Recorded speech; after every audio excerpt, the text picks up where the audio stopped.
శివుడి ఈ ఆలయం ప్రతిరోజు 2 సార్లు మాయమవుతుంది అని మీకు తెలుసా? ఇలా కొన్ని వేల సంవత్సరాలుగా జరుగుతూనే ఉంది. తారకాసురుడనే రాక్షసుడు శివుడి కోసం తపస్సు చేసి అమరత్వాన్ని వరంగా పొందాడు. ఈ వరం వల్ల శివుడి కొడుకు చేతిలో తప్ప తారకాసురుడికి ఇంకెవ్వరి చేతిలోనూ మరణం ఉండదు.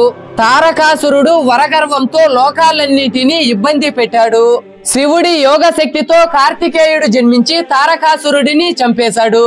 కానీ శివభక్తుడైన తారకాసురుడిని చంపినందుకు కార్తికేయుడు పశ్చాత్తాపంతో బాధపడ్డాడు. ప్రాయశ్చితం కోసం సముద్రం ఒడ్డున శివలింగాన్ని ప్రతిష్ఠించి పూజించమని విష్ణుమూర్తి కార్తికేయుడికి సలహా ఇచ్చాడు. కార్తికేయుడు దేవతల సహాయంతో విశ్వనందకం అనే స్తంభాన్ని సముద్రం ఒడ్డున నిర్మించి అక్కడ శివలింగాన్ని ప్రతిష్ఠించి పూజించాడు. అదే గుజరాత్ లోని స్తంభేశ్వర్ మహాదేవ్ ఆలయం. ఈ ఆలయం ప్రతిరోజు 2 సార్లు సముద్రంలో మునిగి మాయమవుతుంది. అయోధ్యకి సీతాదేవి ఎందుకు శాపం పెట్టిందో తెలుసుకోవాలనుకుంటున్నారా?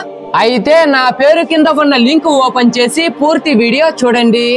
అందరూ చెప్పండి ఓం నమః శివాయ.